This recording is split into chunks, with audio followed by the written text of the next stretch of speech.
اللہ فرماتے ہیں ہم نے حوا اور آدم کو نفس واحدہ سے پیدا کیا ہے. اکثر علماء فرماتے ہیں کہ حوا کو آدم کی پسلی سے پیدا کیا گیا. یہ کیسے ممکن ہے؟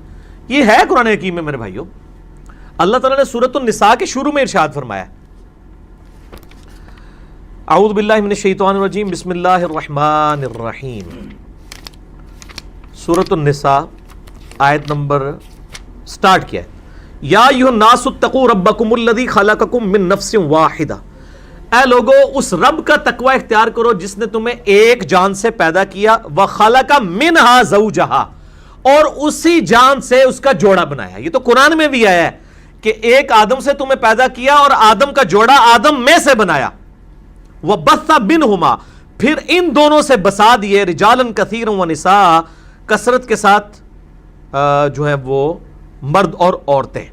اللہ تعالیٰ ہمارا اس رب کی عبادت کرو جس نے ایک جان سے تمہیں پیدا کیا اسی جان سے اس کا جوڑا بنایا. یعنی بخاری مسلم میں پھر ڈیٹیل آئی ہے کہ آدم علیہ السلام کی پسلی سے اماں حوا پیدا ہوئی اور پھر ان کے جوڑے سے آگے چلا.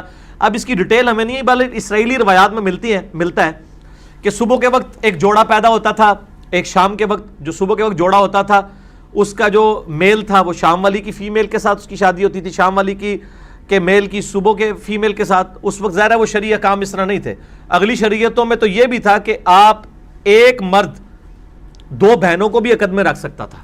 حضرت یوسف علیہ السلام کی والدہ اور باقی بھائیوں کی والدہ دونوں بہنیں تھیں آپس میں, دونوں حضرت یعقوب علیہ السلام کی عقد میں تھی. ہماری شریعت میں سے حرام کر دیا گیا. تو اس وقت آدم علیہ السلام جب پیدا ہوئے اس وقت اللہ تعالیٰ نے اس کی اجازت رکھی تھی, لیکن اس میں بھی کراس میچ رکھا ہوا تھا اور قابیل حابیل کے قتل کا معاملہ بھی اسی کے ساتھ اس کو جوڑا جاتا ہے.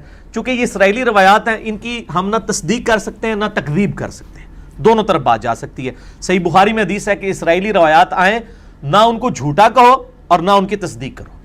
البتہ جو روایات کتابوں سننے سے ٹکرا جائیں گی ان کی تو ہم تکذیب کریں گے, ڈنکے کی چوٹ پہ کریں گے. وہ تو قرآن میں واضح اسی لیے چیزیں آئی ہیں تاکہ بتایا جائے کہ بھائی یار یہ معاملہ نہیں ہے. جیسا کہ یوسف علیہ السلام کا جو واقعہ اگر آپ تورات میں پڑھ کے دیکھیں اس میں بڑی بےہودہ چیزیں ہیں, اور جب قرآن میں وہ واقعہ ہے تو اللہ تعالیٰ نے ان چیزوں کو کنڈیم کر کے یوسف علیہ السلام کا ایک بہترین کریکٹر پیش کیا. اس کی بنیاد پہ یوسف علیہ السلام پہ جو جھوٹ باندھے گئے ہیں تحریف شدہ تورات کے اندر, علماء نے ظاہر تعریف کی ہے, ہم ان کو کنڈیم کریں گے. لیکن جہاں پہ ہمارے پاس کوئی نالج نہیں ہے تو ہم نہیں کریں گے. اس کمپیریزن کو اگر کسی نے پڑھنا ہے نا تو مولانا مودودی رحمہ اللہ کی تفہیم القرآن پڑھیں, انہوں نے کمال کر دیا ہے. سورہ یوسف کی تفسیر میں انہوں نے تورات کا سورہ یوسف کا بیان جو ہے حضرت یوسف علیہ السلام کی بایوگرافی اور قرآن کو کمپیئر کیا ہے. اور یہ کمپیریزن اتنا حسین ہے کہ ڈاکٹر اسرار صاحب کی ویڈیو ریکارڈڈ ہے بیان القرآن میں سورہ یوسف کی تفسیر میں کہ میری زندگی جس نے قرآن کی طرف بدلی وہ تفہیم القرآن میں سورہ یوسف کی تفسیر تھی مولانا مودودی کی.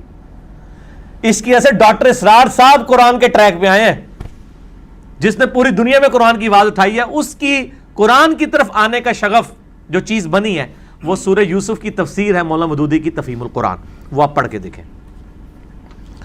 اچھا جی.